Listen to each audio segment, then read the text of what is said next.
The jig itself is fully assembled. No assembly that you need to do whatsoever.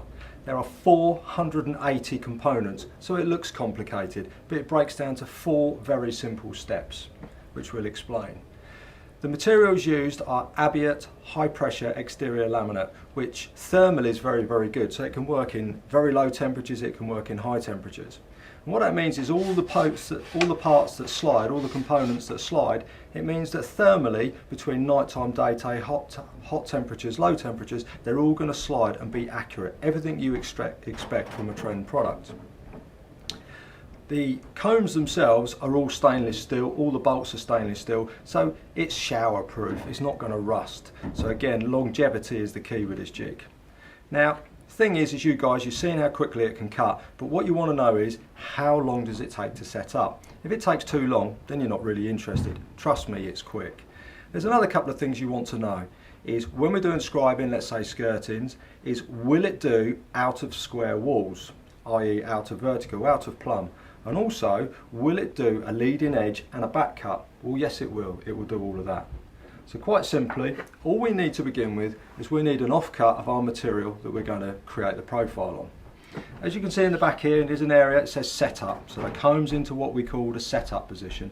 All we simply do is we take our piece of material, okay? So the 4 easy steps are, we put our material in, we create our profile, we flip the combs, and we cut. So you can see it's very, very simple. So, first question we had, will it do out of plumb walls? Well, on the back here we have 2 knobs, and these 2 knobs in twisting means that the rear material slide can twist. If you imagine that this is the floor and this is the wall, it's 90 degrees, that's now out of plumb, and if you look at the distance over that 8 inches of 8-inch material, that wall is really, really out of vertical, so we've got enough tolerance.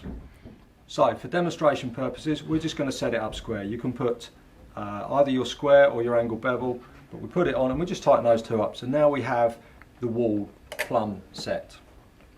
Second, we take our material and we slide it up to the stop, into the machine stop. That means our setup area and our machining area are exactly in line, which is obviously crucial to make sure that when we've done our scribe that the top points all line up. So in we go. We then have these rear material slides. It's very important to push it up tight and set this one up first. The one that's basically at the bottom of the skirting or closest to you, set it up first. What that does is that holds it in place. Can't move. And then we just set the one up at the top, like so. Very, very easy. Line it up. In essence, what we're doing is we're creating the point at where we want to do the scribe. We're not scribing back here, we're scribing the face, which is from this point here to this point here. Also what it does is, because we're using a router and a follow pin, it will give us a nice lead in and a nice lead out. You'll see in a minute.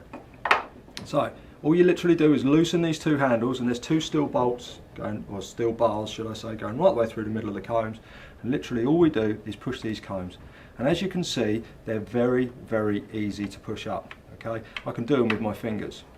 However, what we do have is we have what looks like a cut down scraper or a cut down putty knife, okay? It's called the comb alignment tool.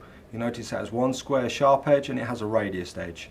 And what this does is it means that we can literally push individual combs, and we can work the combs into this around the profile. Now, one key point here is to make sure that you really don't slacken your combs off too much. If you slacken them off too much, that when we tighten them up like this to hold them, you can actually distort the profile. So don't slacken them off too much. Just neatly, as you can see, I'm just going to tweak it in, and that's all you need to do to create your perfect scribe. So as you can see, not too complicated, very, very easy to push them in. What we need to do now is tighten up these 2 nuts here, and as you tighten them up, you're not Mr. Universe, you just want to nip them up, okay? And what this is doing is just compressing the comb to keep that profile shape. We then simply undo the 2 bolts here, just moves it a couple of mil, and very, very simply take our profile out. So as you can see, we've now got our profile here. So if you remember, stage 1 was to put the material in, stage 2 was to make the profile, and stage 3 was to flip the combs. This, we undo these bolts and we quite simply lift up the combs and flip them over. Now we can't put them in the wrong position because this stainless steel pin here will only go in the right hole. It's even marked up just here to put it into the cut position. So as you can see, we can set this jig up and go from setup to cut position in under 2 minutes.